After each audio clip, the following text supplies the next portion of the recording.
casual guys, short-term contract guys, John Franklin, and the purpose of today is to make sure that this doesn't happen again. You get some learnings from it, and so we wanted to bring you guys down really to talk you through initially 4 things. One is just to talk about the accident itself. There's been quite an in-depth investigation this week on how that's gone and how that could have occurred, what the root causes of that accident could be, and then talk to you about what we've learned from it and how we're going to make sure that this can't happen to any one of you guys again. It's something that we feel, on reflection, can be avoided. Very nice. We also want to talk to you about this, the Lance, what it is. A lot of you guys have worked for me for a long time, worked for the company for a long time. You just need to reassess and reevaluate and look at what this can do, what these machines can do, and how you can keep yourself as safe as possible.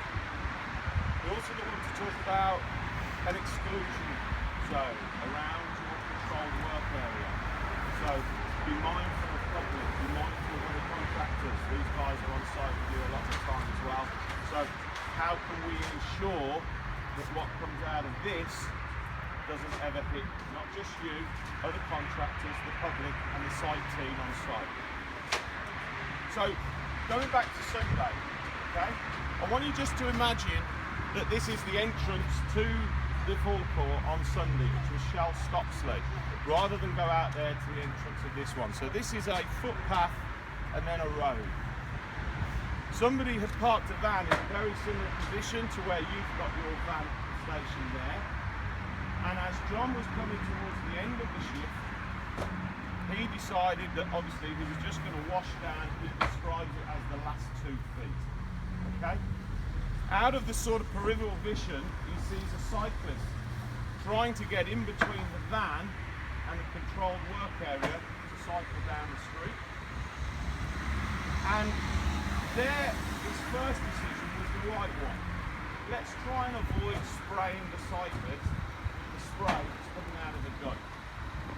So what he did in a split second was decide to move back. Okay? Move back at a point when a gust of wind takes him off balance and the lance goes across the front of the steel toe cap that was there to protect the toe. You've all seen the images, you've all seen the accident. Okay?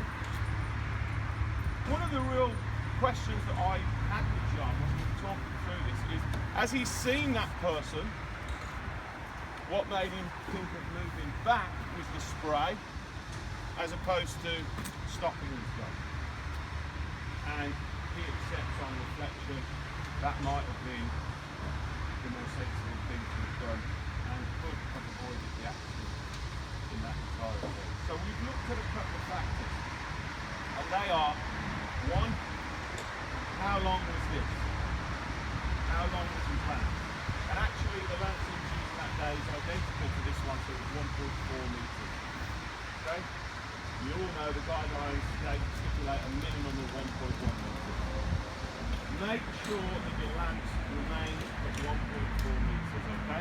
Now, we don't give you any way of shortening it on your team, but you know, you're in the yard, you see the smaller extension pieces in the yard, don't ever think, oh, I'm going to go out and try and use that today. Now, an easy way to check that your lance is 1.4 metres or at least above 1.1 metres is to put it against yourselves, and it should at least come up to sort of chest height, okay? So this here is probably one of the most important pieces of kit at the end of the machine like that. So make sure yours is in good working order. You know all about the O-rings. If you turn your machine on and you start to see small leakage, you know it's an O-ring. Take your time, go back, turn the machine off, change your O-ring, make yourself safe, and carry on with your work. Okay? The other thing I talked about was the gust of wind. Okay?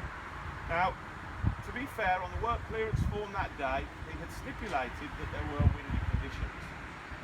And I think that when we've all put windy conditions on those forms, we've meant windy conditions, think of the public, think of the overspray, particularly in relation to the canopy. Are we going to be getting water everywhere? We've now got another factor to think about. What's the wind potentially going to do to me as the operative? Would any of you have thought of that? Off balance. Off balance. And that's one of the causes we've noted from the investigation that's still ongoing, but that's been taking place this week. Okay? So wind's not just going to affect where the spray goes, it potentially can affect you and how your stability is on the forecourt whilst working. The third thing is the decision making that you have. Okay? For any reason whatsoever, whether it be public, your own fellow operative, a member of site teams approaching you, or one of the other contractors approaching you, let's all realise that the safest way to stop something coming out the front of this is what? To let it go. Okay? John regrets making that decision, I think, to move, but to be fair, his decision was based on the right thought to not spray a member of the public. Okay. Fourthly and finally on this, I take a lot of responsibility for the footwear that he was wearing that day. Okay. I hadn't fully appreciated that as the machines here had moved on and developed from when we first bought them 15 years ago, so too was the PPE. So as they make the machines better, there's better PPE. It's going to take some time to get used to, okay? It's going to take some time because it is slightly heavier and it is slightly more restrictive in the front foot. But just so that you're aware, the steel toe cap now comes to around about there. Can you see that, Joe? Yeah. And this moulded section over the top is a steel Kevlar pad. These boots have been tested in Germany. So at much more pressure than is capable from this machine, and up to within 75 millimeters of the boot and beyond, all it has done is marked the boot. Okay? It hasn't pregnated the boot and hit your foot. Should that happen to you, that boot then needs to be swapped out. Okay? So, if something like that happens, do not try and reuse the boot. Ask us for a new boot, but it won't pregnate the boot. Okay? You've all obviously had an opportunity this week to talk amongst yourselves and have a conversation about what's happened. Does any of you have any questions from Sunday generally, or what's been happening? No? Fully appreciate why and how and what we are trying to do. Yeah? The final thing, therefore, that we want to just talk to you about that could have avoided potentially this accident as well, happens when you are removing chewing gum. And I know you're all going to look and say, do you think we would really do it that way? But let's just establish that there is a minimum distance that a piece of chewing gum should be from your foot when you are taking it off. Okay? I have to say this, never seen any of you, and you've been with me a long time, taking chewing gum off like this. Okay? But clearly we can see that that is dangerous. And so therefore, a minimum we are establishing is going to be around about 2 feet, and that is the type of position that we would expect you to remove chewing gum.